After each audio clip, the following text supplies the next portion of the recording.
Allahu Allahu Allahu Allah Allahu Allahu Allahu Allah.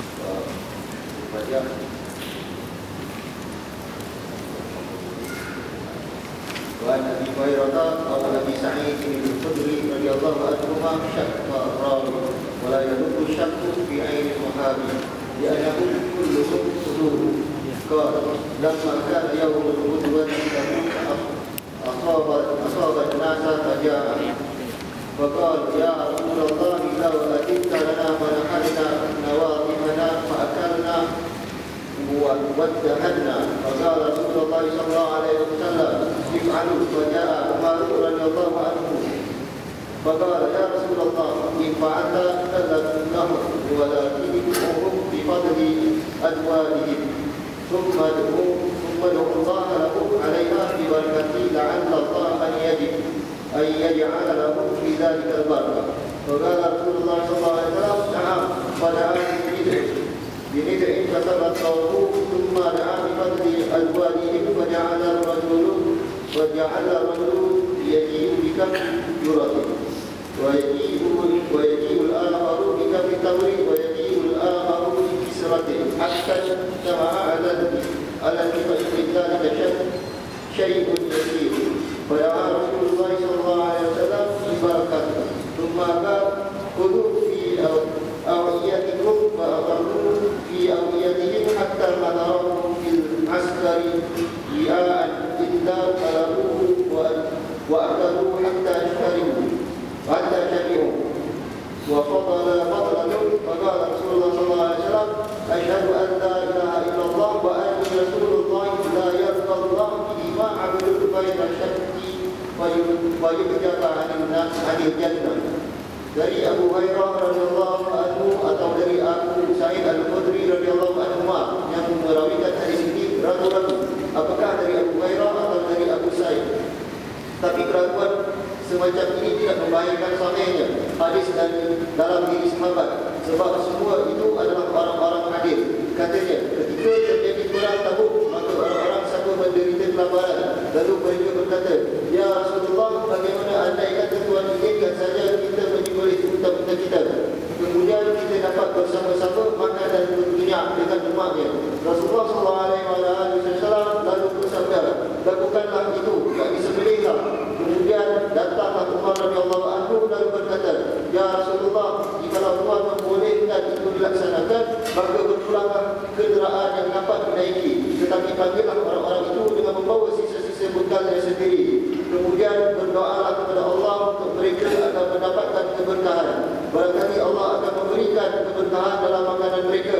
Rasulullah SAW lalu bersabda, ya beliau SAW meminta didatangkan selebar kulit kering, kemudian dibeberkannya, lalu menyuruh orang-orang itu meletakkan sisa-sisa bekalnya. Di situ ada seorang yang datang dengan membawa segenggam gandum, yang lainnya datang dengan segenggam kurma, yang lainnya pula dengan sekerat roti, sehingga berkumpulan di atas kulit tadi sekedar makanan yang amat sedikit. Selanjutnya Rasulullah SAW mendoakan agar makanan itu mendapatkan keberkahan Allah.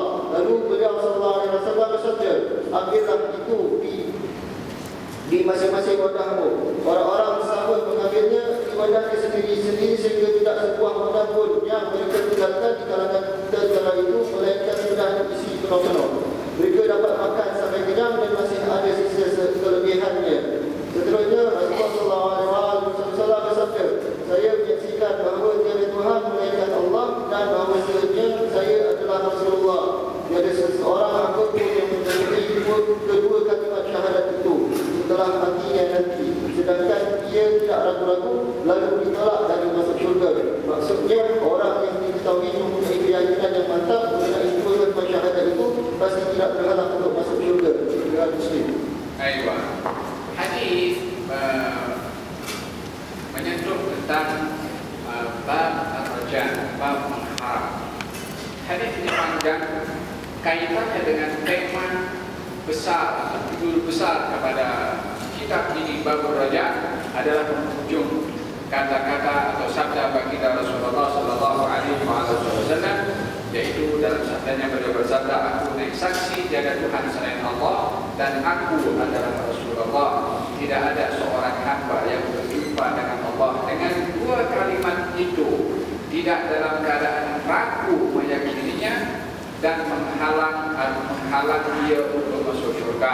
Artinya tiada orang yang meyakini bahawa tiada Tuhan selain Allah dan Muhammad adalah Rasulullah, melainkan dia akan masuk surga.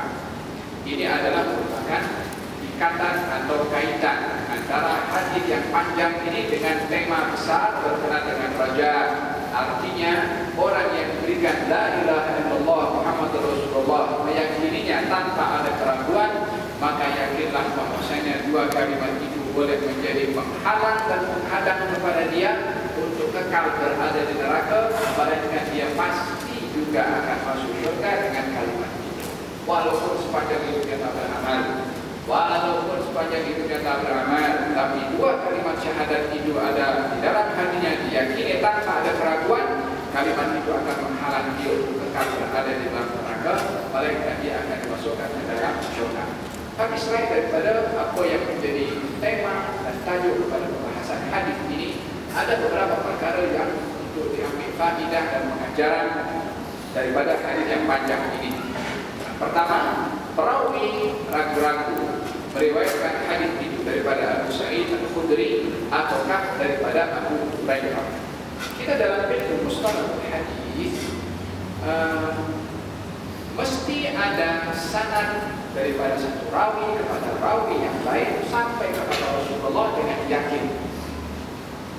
Akan tetapi bila mana ada keraguan pada si rawi itu ketika meriwayatkan hadis, tapi letak keraguannya itu kepada nama sahabat, bukan nama selain sahabat, maka keraguan si rawi itu tidak menjadi sebab tertolaknya hadis itu.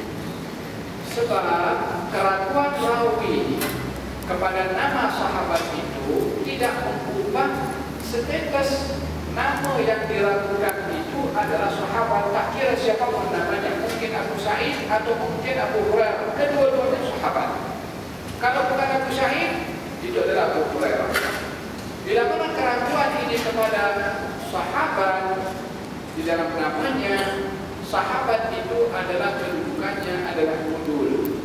Udul artinya adalah riwayatnya itu adalah diterima dan dia adalah tidak keliru bila mana meriwayatkan daripada mana-mana sahabat yang walaupun tak kenal namanya atau ragu-ragu yang mana satu sahabatnya. Tapi bila mana yang diragukan itu tabi'in setelah sahabat, baru jadi problem di situ. Rawi yang ragu kepada rawi yang atasnya itu pada peringkat tabi'in menyebabkan kedudukan hadis itu perlu untuk dikaji balik. Mungkin hadisnya sahih atau mungkin hadisnya itu munqati' atau terputus sanadnya, atau mungkin hadis itu menjadi hadis yang sahih. Dia bergantung kepada faedah-faedah yang lain yang perlu dikaji untuk menentukan kedudukan hadis itu bila mana yang diragukan adalah selain daripada sahabat. Tapi kalau diragukan sahabat, maka tetap hadis itu adalah hadis yang boleh diterima, kerana adalah mereka para rawi itu ketika diragukan sahabat, sahabat itu adalah orang kedua setelah Rasulullah SAW, dan riwayat sahabat adalah diterima secara bulan. Maka demikian kata Imam, kata perawi hadis itu yang meriwayatkan daripada Abu Hurairah ataupun daripada Abu Sa'id Al-Khudri. Yang kedua, kita melihat bagaimana ulama dahulu ketika meriwayatkan hadis begitu jujur. Ketika mereka ragu-ragu meriwayatkan daripada Abu Sa'id ataupun daripada Abu Hurairah, mereka sebutkan, aku riwayat ini ragu-ragu, mungkin Abu Hurairah, mungkin Abu Sa'id, aku tak ingat. Tapi disebutkan untuk menunjukkan kejujuran dan amanah mereka ketika meriwayatkan hadis, untuk dia menyampaikan sesuai macam mana dia dengar. Kalau dia ragu-ragu, dia akan tulis ragu-ragu. Ini menunjukkan betapa amanah mereka para perawi hadis ketika meriwayatkan hadis.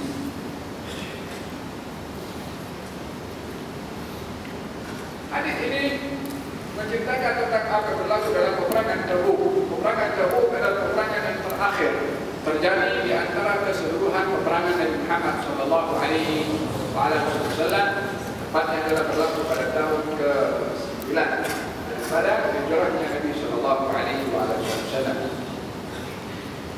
Peperangan itu berlaku di musim yang sangat panas, dan pada masa yang sama adalah musim korma sedang berbuah menunggu waktu matang atau masak.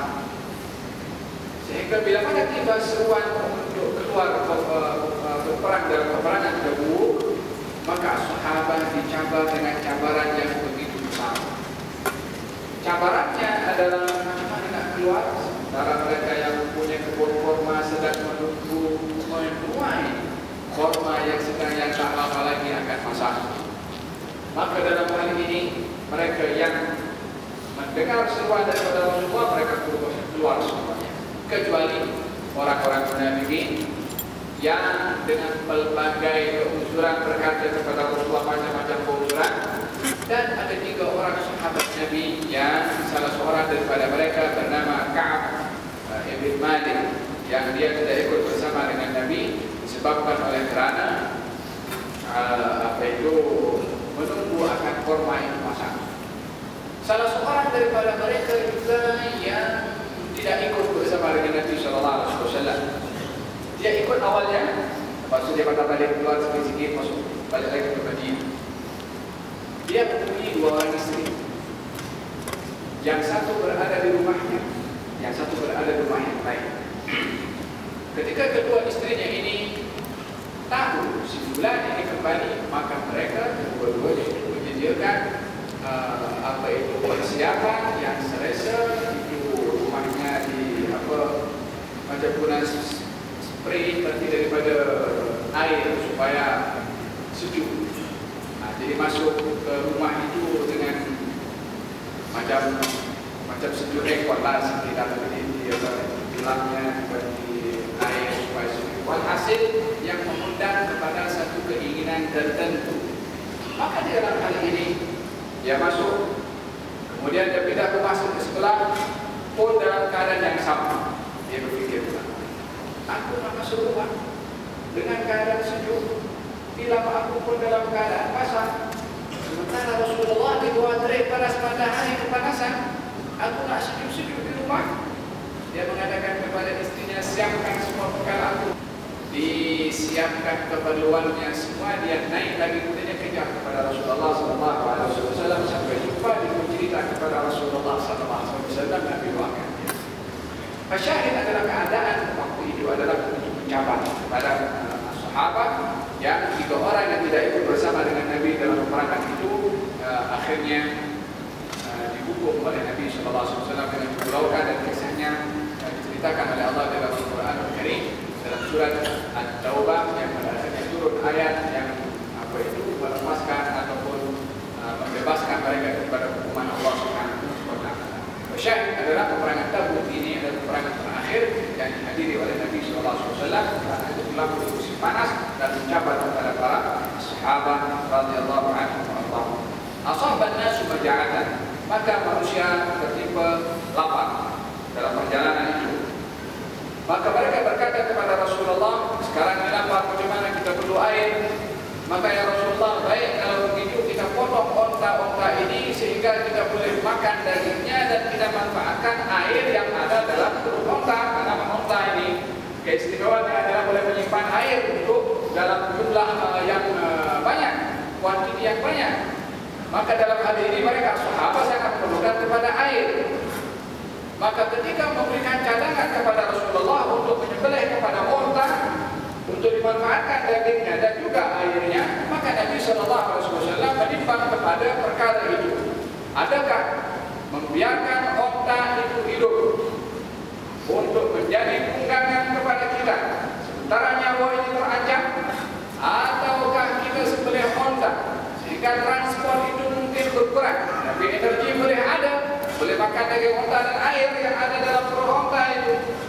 Maka oleh kerana setelah ditimbang mendahulukan kepada yang lebih penting berbandingkan kepada yang penting, Nabi SAW mengizinkan untuk sehingga dimanfaatkan air dan juga dagingnya. Dalam hal ini baginda Rasulullah adalah orang yang terbuka dan menerima pandangan orang lain untuk bermusyawarah. Tidak mempunyai falsafah seperti Fir'aun. Ma'urikum illa na'ara. Tak ada kecuali pandangan aku seorang je. Apa yang aku tengok, apa yang aku kata, itu yang mesti dilakukan. Baginda Rasulullah SAW terbuka menerima pandangan sesiapa yang mengucapkan pandangannya kepada baginda Rasulullah bila mana baik akan diterima oleh kami. Demikian sifat seseorang mukmin. Bila mana diberikan pandangan idea oleh orang lain, dia sentiasa terbuka untuk menerima idea dan pandangan orang lain. Kemudian kata baginda Rasulullah, silakan if'alu, tunaikan. Bagi Umar radhiyallahu anhu, pandangan yang lain pula datang daripada Sayyidina Umar. Ya Rasulullah, kalau onta ini disembelih, maka di dalam hal ini akan berkurangan jumlah bilangan onta, sementara kami ini sangat memerlukan kepada onta untuk kami naiki. Bukankah berjalan kaki itu juga boleh, walaupun tak ada onta, energi itu ada? Ya boleh. Dan banyak kali dalam beberapa peperangan yang dihadiri oleh baginda Rasulullah yang ada namanya peperangan Dhatul Riqa'. Oh, ramai sahabat berjalan kaki karena kekurangan hayawan pegangan. Peperangan Dhatul Riqa' artinya raqa'a itu artinya menjahit. Sebab mereka para sahabat yang berjalan kaki menggunakan kasut yang terbuat daripada kulit. Oleh kerana panasnya terik panas matahari, kulit yang digunakan kasut ataupun selipar itu termakan dengan sentuhan panas tanah, sehingga kulit itu pun juga akhirnya hancur, sehingga dijahit oleh para sahabat. Dan sebagian daripada mereka pun sampai hancur seliparnya atau kasutnya itu. Mereka didapati kaki-kaki mereka itu telah melepuh karena panas. Jadi terkadang dalam perjalanan seperti ini sangat diperlukan adanya hayawan yang kuat seperti onta untuk ditunggangi supaya dapat mengelak daripada lukanya atau rosaknya kaki ini bila mana dia berjalan kaki sepanjang waktu. Maka dalam hal ini kata Sayyidina Umar bin Khattab, kami sangat memerlukan kepada hayawan tunggangan ini, yakni supaya kami tidak letih berjalan dan juga tidak terancam dengan panas yang boleh mengancam kepada kaki-kaki kami, sementara waktu itu adalah sebagaimana saya katakan tadi, musim panas, musim nak orang musim nak kasih masak apa itu korma di pokoknya. Panas sangat anginnya. Kalau sekarang ini kita berapa? 48 derajat, 49 kadang-kadang 50 lebih. Orang keluar daripada Masjidil Haram terus langsung masuk hotel sebab ada yang kuasa. Bayangkan bagaimana zaman Rasulullah SAW. Perjalanan bukan untuk pergi makan angin, nak berperang, menegakkan agama Allah Subhanahu wa Ta'ala. Ini agama sampai kepada kita bukan dengan Nabi tidur saja atau Nabi hanya duduk di rumah saja berjuang. Wahakala kata baginda Rasulullah SAW akan kekurangan transport yang kami sangat memerlukan kepada transport itu. Tapi kenapa tidak dikumpulkan masing-masing yang mempunyai makanan, dikumpulkan di sebuah tempat, sehingga sebanyak mana makanan yang dikumpulkan itu engkau berdoa kepada Allah supaya Allah kasih barakah kepada makanan yang ada dengan melimpah ruah. Yani meminta agar supaya Nabi Sallallahu Alaihi Wasallam menunjukkan mukjizatnya dari Allah Subhanahu wa Ta'ala. Kalau kita di zaman dalam Al-Quranul Karim kita membaca kisah Nabi Musa dan juga Nabi Isa alaihissalam. Nabi Musa perjalanannya daripada Mesir nak pergi ke Palestin, dan pada waktu juga kekurangan kepada makanan. Apa yang diberikan oleh Allah Subhanahu wa Ta'ala? Al-manna was-salwa. Al-manna was-salwa. Makanan yang namanya al-man ini sejenis daripada yang diturun daripada awan, sejenis apa itu cairan yang akan melekat di daun-daun dan rasa warnanya itu putih, manisnya adalah lebih manis daripada vitamin pada kita. Adapun as-salwa, kata sebagian ahli tafsir, sejenis daripada burung yang boleh dimakan, dan itu adalah diberikan oleh Allah hari-hari. Hari ini diturunkan oleh Allah Subhanahu wa taala hanya cukup untuk hari ini saja, tak boleh simpan untuk esok. Esok Allah kasih balik lagi. Hari-hari macam itu. Sebahagian daripada mereka esok kalau tak turun macam mana mereka simpan. Simpan malam itu untuk dimakan esok, rosak esok, tak boleh dimakan. Kecuali hari Jumat sahaja mereka boleh simpan untuk dimakan hari Sabtu. Hari Ahad diturunkan balik oleh Allah Subhanahu wa taala. Sebab hari Sabtu mereka tak boleh berburu. Ikan tak boleh, burung pun macam mana kalau ada burung hari Sabtu mereka tak boleh berburu, maka burung yang ada di salwa itu tak boleh dimakan juga karena mereka berburu. Maka Allah Subhanahu wa taala mengizinkan untuk makanan itu tidak rosak bila mana disimpan hari Jumat.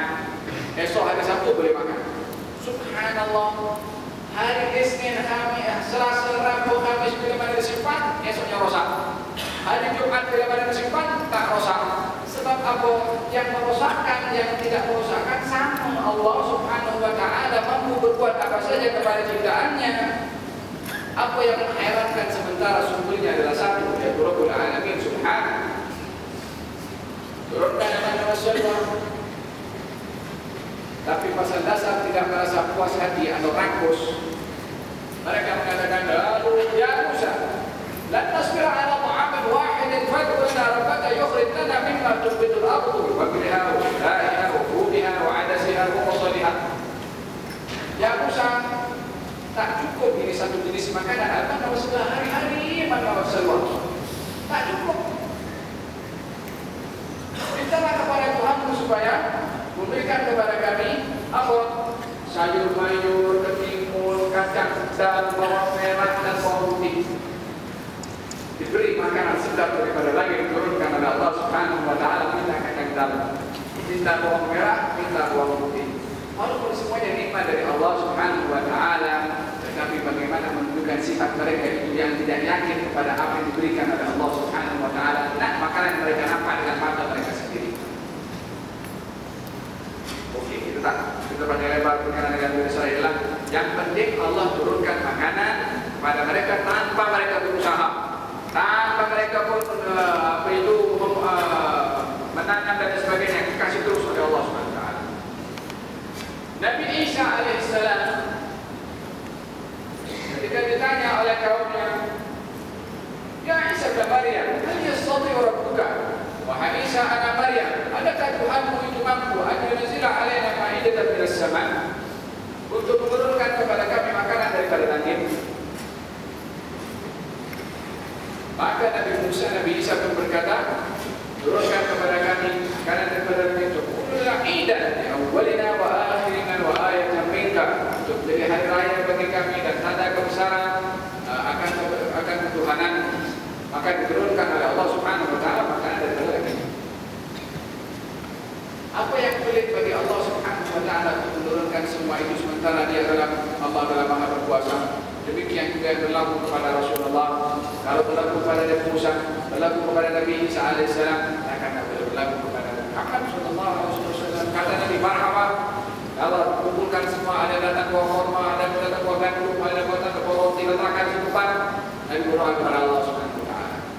Maka ketika berdoa, di antara mukjizat Nabi sallallahu alaihi wasallam adalah takdirul qalil. Takdirul qalil itu adalah membanyakkan sesuatu yang sedikit.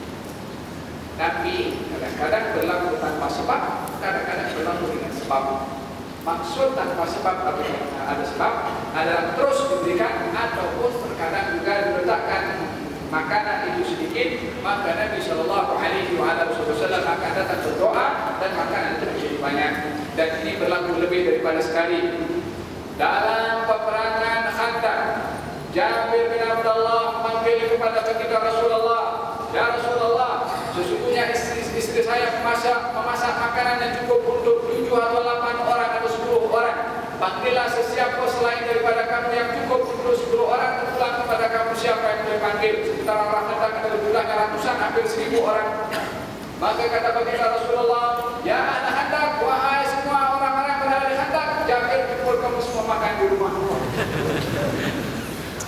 Sayyidina Jabir bin Abdullah cabut lari dulu di mana bagi tahu kepada istrinya Rasulullah panggil semua orang. Dan kata istrinya mengatakan, kau dapat tahu kepada Rasulullah berapa kita punya kepersiapan makanan itu. Aku dah bagi tahu kata Jabir, kalau begitu dia akan buat sendiri nanti. Pesan bagi Rasulullah, biarkan itu masakan di atas api, jangan kau jangan kau letakkan di bawah sampai saya datang. Nabi datang ambil, saya makan hingga ke perang. Lalu sampai semua orang makan. Semua orang makan. Bukan makan saja, kenyang lagi semua. Ada yang tersisa, dan kata Jabir mengatakan, saya dan kamu dan ahli keluarga saya diambil lagi banyak, hantarkan ke Madinah. Hantar ke Madinah dia agak jauh. Di Madinah juga masih ada yang lapar. Dihantarkan sebagian pergi ke Madinah, diberi makan orang berada di Madinah daripada kalangan wanita. Lepas itu baru beliau dan ahli keluarga Jabir yang makan. Daripada makanan cukup berapa orang? 10 orang. Cukup berapa orang? Tidak hanya lebih daripada 1000 orang. Akhirul jadi seseorang yang ketika pada waktu itu ingin berwudu, maka dia pakai air sedikit saja. Maka Nabi SAW menghampiri dan meletakkan tangannya dalam air tersebut. Bekas kecil masuk. Kata perawi itu mengatakan, aku melihat daripada setiap jari beliau meluncur banyak deras itu air keluar daripada jari-jari Nabi SAW sampai tumpah. Orang pada berkumpul semua yang berwudu, yang minum, yang usap kepada semua berwudu daripada bekas kecil sejam. Ini di antara mukjizat Rasulullah SAW, takbirul qalil, membanyakkan sesuatu yang sedikit. Di antaranya berlaku dalam peperangan Tabuk ini, ketika ada makanan sedikit, Nabi SAW berdoa kepada Allah Subhanahu Wa Taala dan makanan itu adalah menjadi banyak. Apa yang menjadi pengajaran juga di dalam hal ini adalah husnul i'tikad, mempunyai rasa yakin akan kedudukan seseorang itu yang hampir dengan Allah Subhanahu Wa Taala dan minta orang itu berdoa kepada Allah Subhanahu Wa Taala. Dalam kisah Nabi Musa tadi, mereka Bani Israel meminta Musa berdoa. Dalam kisah Nabi Isa, kaum yang datang kepada Nabi Isa untuk berdoa. Kenapa mereka tidak mengatakan kepada Allah, "Ud'uni astajib lakum, mintalah kamu kepada aku akan kabulkan kepada kamu." Kenapa Bani Israel menyuruh Nabi Musa berdoa, menyuruh Nabi Isa berdoa? Bukankah kita patut minta langsung kepada Allah Subhanahu Wa Taala, tak boleh melalui kepada orang lain? Al-Quran ajarkan kita meminta doa kepada orang lain. Ud'uni astajib lakum, begitu hakikatnya orang minta kepada Allah, baik itu langsung atau melalui orang lain, tetap minta juga kepada Allah Subhanahu Wa Taala. Kita dalam hal ini pun umat Nabi Muhammad SAW ketika datang kepada kisah ini minta kepada Rasulullah SAW untuk berdoa. Itu kan Rasulullah. Kalau bukan Rasulullah, bagaimana kita berdoa kepada orang lain? Rasulullah memang mustajab doa, tapi selain daripada Rasulullah, question mark. Tak juga Rasulullah minta doa kepada orang lain. Kalau kita dihalang untuk minta doa kepada orang lain, Rasulullah minta doa kepada orang lain. Allah, Rasulullah bukan minta doa kepada orang lain. Bagaimana Rasulullah minta doa kepada orang lain? Minta doa kepada Sayyidina Umar bin Khattab. Ketika ingin pergi ke Mekah untuk haji atau umrah, kata baginda Rasulullah, "La tansa min du'aika ya Ruqayyah." Wahai saudara kecilku, jangan lupa kamu untuk doakan saya. Ya Rasulullah, bukankah kita minta doa terus kepada Allah? Kenapa minta kepada Sayyidina Umar bin Khattab? Supaya tahu kedudukan orang saleh di sisi Allah Subhanahu Wa Taala, doanya mustajab.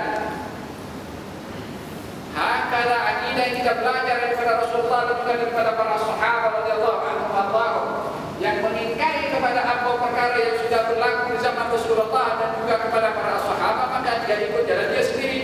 Jangan ada orang lain ikut jalannya.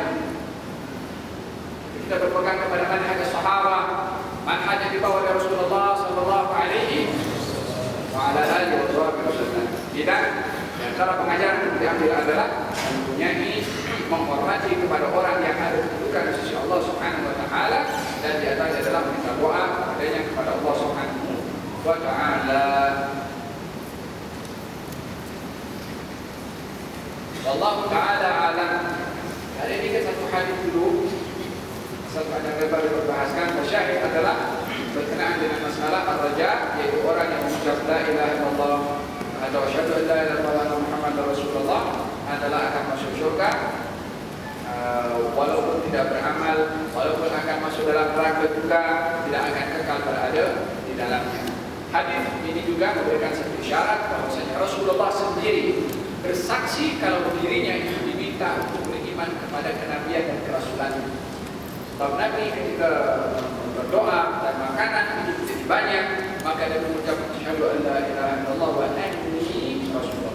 Saya adalah utusan Allah.